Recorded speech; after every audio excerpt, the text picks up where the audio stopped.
मेरे साथ मौजूद हैं काशिफ रशीद साहब जो 8000 किलोमीटर का फासला तय करके इटली से बाय रोड अपनी इस गाड़ी पर पाकिस्तान अपनी फैमिली के साथ आए हैं। बस एडवेंचर का शौक है। बाई एयर सफ़र कर करके थक गए हैं। हमें तकरीबन 12 से 13 दिन लगे हैं। दिन में ड्राइव करते थे, रात को हम रेस्ट करते थे। मुख्तलिफ हमने कल्चर देखे हैं, मुख्तलिफ हमने एडवेंचर्स किए हैं। तुर्की में हम रहे हैं, उनका कल्चर देखा है। ईरान में तो हमें डीजल फ्री देते रहे हैं, वो पैसे नहीं लेते रहे कि आप मेहमान हैं हमारे। सर मुझे बताइएगा, लोग जो हैं वो बाय एयर जो है वो बड़ी मुश्किल से अब्रॉड से ट्रैवल करते हैं, इतना लंबा लंबा ट्रैवल होता है, आप गाड़ी पर ही आ गए।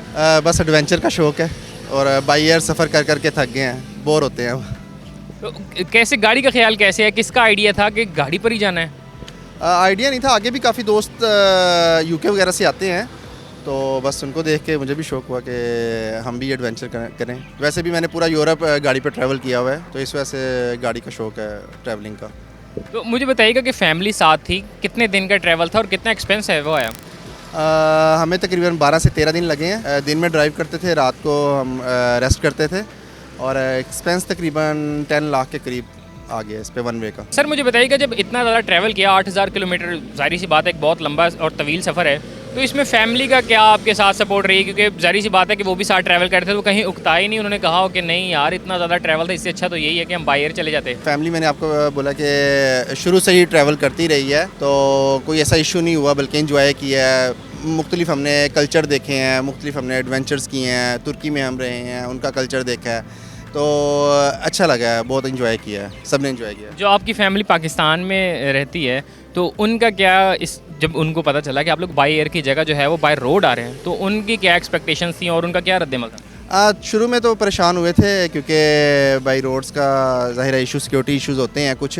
तो बाद में जब मैंने उन्हें कन्विंस किया कि मेरे काफ़ी फ्रेंड्स वगैरह आए हुए हैं, ऐसे तो कोई इशू नहीं है, तो फिर वो भी काफ़ी खुश थे। मुझे बताइएगा कि ट्रैवलिंग जो है कितनी कंट्री से आपको विज़िट करके आना पड़ा, पाकिस्तान ऑल थ्रू कितनी कंट्रीज विज़िट करके आए? इटली से निकले थे स्लोवेनिया से हम क्रोशिया गए हैं, क्रोशिया से हम सर्बिया से बुल्गारिया, तुर्की और ईरान, देन पाकिस्तान। तो इसमें जो ऑल थ्रू आपका एक्सपीरियंस था, वो एक्सपीरियंस कैसा रहा? क्योंकि ज़ाहिर सी बात है कि इतनी ज़्यादा कंट्रीज़ विज़िट करना, उनके ज़ाहिर सी बात है वीज़ाज़ वगैरह के लिए अप्लाई करना, ये सारा प्रोसीजर के बारे में ज़रा बताइएगा।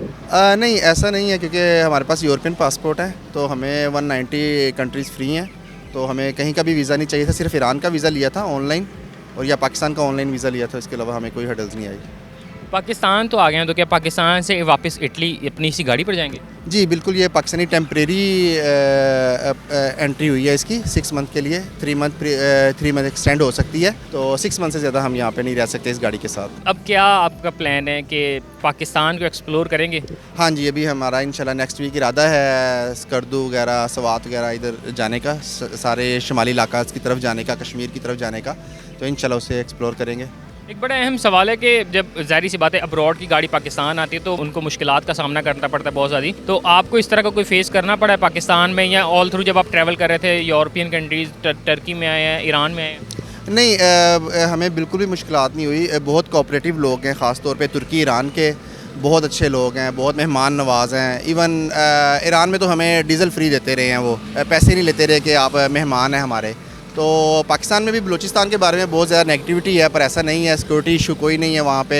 बहुत कोऑपरेटिव लोग हैं, वो भी बहुत अच्छे लोग हैं, और वहाँ पे हमारी जो आर्मी है, लेवीज़ है, उन्होंने बहुत कोऑपरेट किया है, हमें सिक्योरिटी में कोयटा तक पहुँचाया, ऐसा कोई इशू नहीं हुआ। आपके बच्चे भी साथ थे, तो बच्चों ने तंग तो नहीं किया? क्योंकि ज़ाहिर सी बात है इतने लंबे सफ़र में तो बड़ी ज़्यादा मुश्किलात या बहुत ज़्यादा मामला होते हैं फैमिलीज़ के। नहीं, बिल्कुल भी नहीं, बच्चे बहुत कोऑपरेटिव हैं। शुरू से मैंने बोला कि वो ट्रैवल करते रहे हैं, तो वो आदी हैं इस चीज़ के।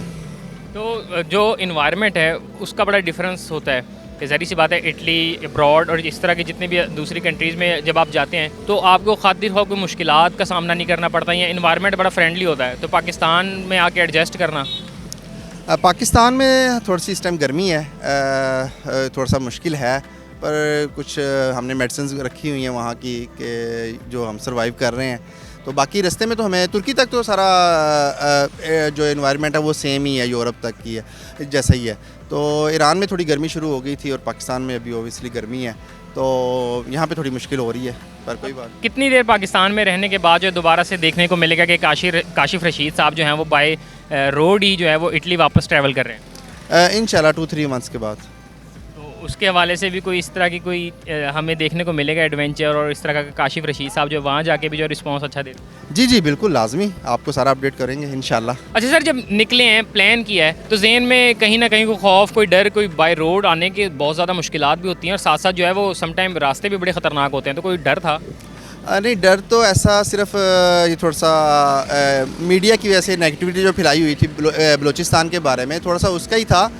तो अदरवाइज़ तो ऐसा कोई इशू नहीं हुआ। बस बलूचिस्तान में थोड़ा सा फ्लड की वजह से रोड्स थोड़े से ख़राब थे या बहगे हुए थे, वरना सारे तफ्तान से लेके कोयटा तक बहुत अच्छा रोड रहा है। कोयटा से थोड़ा आगे डेरा इस्माइल खान तक थोड़ा सा वो पहाड़ी इलाका है, तो वो उसके रोड थोड़े से बहगे हुए थे, वो भी फ्लड की वजह से। अदरवाइज़ बड़े अच्छे मेंटेन किए हुए हैं, तो वहाँ पे थोड़ा सा इशू हुआ था। अच्छा काशिफ साहब बताइएगा, जो आप जैसे शौक़ और एडवेंचर रखने वाले लोग हैं उनके लिए कोई मैसेज?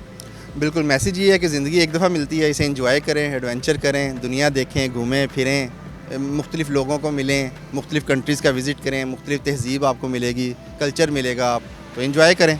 जी, तो नाज़रीन ये थे काशिफ रशीद साहब जो 8000 किलोमीटर का फ़ासला अपनी इस कार पर तय करके इटली से पाकिस्तान आते हैं और अपना जो है यहाँ पे एडवेंचर जो है वो कर रहे हैं। इसी के साथ अपने मेज़बान अली मुराद को दीजिए इजाज़त। अल्लाह निगहबान।